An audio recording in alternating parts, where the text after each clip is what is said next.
Dobar dan svima, ja sam Milan i danas ću razgovarati sa gimnazijalcima oko situacije sa koronavirusom, karantinom i o tome što ne idemo u školu i imamo online nastavu. Naš prvi sagovornik je Andrija Šulkić koji ide u gimnaziju u odeljenje prvo 2.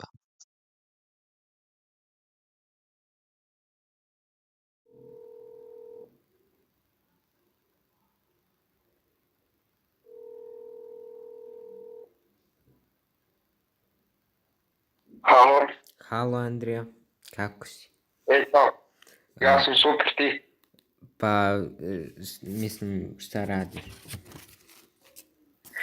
Pa ništa, evo, upravo odmaram se kao i obično. Pa, jel mogu da te pitam nekoliko pitanja za ovu situaciju oko koronavirusa i stanje u državi? Može. Kako provodiš vreme u karantinu i čime se baviš sad dok smo zatvoreni? Pa uglavnom, glavni prioritet mi je da radim domaće zadatke koje profesori šalju preko društvenih mreža. Gledam nešto na YouTube-u što me zanima i gledam filmove. Da. Pa, da li ti se sviđa ova situacija ili misliš da je bolje dok nije bilo vanrednog stanja? Pa ja mislim da je bolje dok nije bilo vanrednog stanja, samo zbog druženja i zbog društva. Dobro. Kako se snalaziš oko škole na daljinu i ovog učenja preko interneta i televizije? Pa uglavnom trudim se da sve nastave koje se prikazuju na TV-u da ispratim i trudim se da uradim sve domaće zadatke koje profesori šalju i mislim da je to veoma praktično i dobro što je uvedeno u ovakvoj situaciji. A da li misliš možda da profesori preteruju sa zadacima u odnosu na kad smo išli u normalnu školu? Pa ne preteruju zbog toga što oni kad smo išli u školu, oni su mogli da mogli su nam daju testove, da nas pitaju usmeno, a sada se sve svodi na domaće zadatke, tako da ne mislim da je previše. Dobro. I da li misliš da je vlada dobro postupila u vezi sa koronavirusom? Ovo je malo ozbiljnije pitanje. Pa da vam pitam. Pa ja mislim da jeste, uvedeno su sve predostrožne mere, policijski čas, što je najbitnije, i tako ja se nadam da će ova situacija da brzo da prođe, pa da možemo da se družimo i da izlazimo nam. I ja isto. Pa eto, hvala ti puno što si se javio. Ajde, ćao. Ništa. Ajde.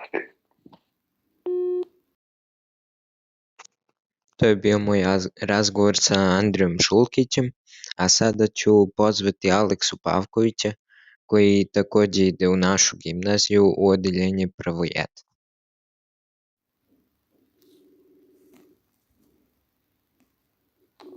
Halo? Halo, Aleksa. Ćao Milane. Pa kako si? Dobro sam, kako si ti? Pa super, nego htio sam da te pitam možda, ako imaš vremena naravno, nekoliko pitanja o tome kako provodiš karantin i celu ovu krizu oko koronavirusa. Kako provodim karantin? Pa, mislim, u suštini, evo, prvo, ono što svakako najviše smeta, to je fizička aktivnost. Što se tiče nje, mislim, radim vežbe kući koliko mogu i koje mogu, onda mislim koje mogu da se rade kući, pošto mislim nigde ne mogu da idem. Sad, pored fizičke aktivnosti, slobodno vreme provodim čitajući knjige na računaru, mislim, onda radim domaće koje mi pošalju profesori i eto, to je to. Pa, da li ti sve ovo smeta ili ti se u stvari više sviđa? Pa ne može nikako da mi se sviđa, mislim naravno da mi smeta, sad, mislim sve zavisi kada će to da prestane, jer ipak, ja to ne znam. A šta misliš o ovom učenju na daljinu i o školi uopšte na daljinu? Evo sad ću da kažem, znači realno moje mišljenje o učenju na daljinu. Smatram da je dobro, samo da nije trebalo da bude toliko mnogo grupa. Kad kažem grupa, mislim, jer mi sad imamo i mail, i Instagram, i Facebook, i još neke druge aplikacije koje koristimo. Faktički za svaki predmet mi imamo neku različitu aplikaciju, malte ne.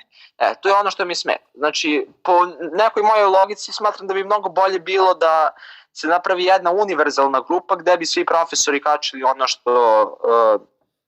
ono što treba za nas i da mi skidamo i da učimo odatle. Tako da. Pa dobro, a da li misliš da je ministarstvo preduzelo dobre mere ili su trebali drugačije da sprovedu? Pa, ne znam, mislim, inače ja se ne bavim toliko politikom, ali dobro, već ono. Da li su sproveli dobre mere? Pa, iskreno mislim da, dobro, ajde, ja razumem sad 24 sata karantini i tako dalje, ali baš smatram da je preterano, jer u nekim drugim državama gde recimo ima mnogo više zaraženih i mnogo je gore situacija, ali ipak ljudi su više disciplinovani, kako se zove, tamo znači nema tog vanrednog stanja 24 sata i tako dalje, dok kod nas je priča drugačija. Zašto? Ja iskreno ne znam, tako da eto, nemam neko pozitivno mišljenje sad o tome. A evo još jedno pitanje, da li misliš da profesori preteruju zadacima koje su nam zadali i da li je to mnogo više nego obično? Sa zadacima? Pa nije, mislim, kako može da bude više nego obično, jer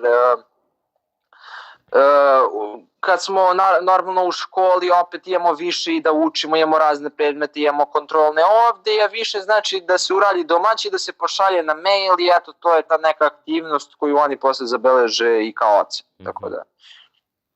Pa dobro, Aleksa, hvala ti puno što si izdvojio vreme za ovaj moj zadatak projektni i ništa. Čućemo se. Važi, čućemo se, zdravo. Ćao.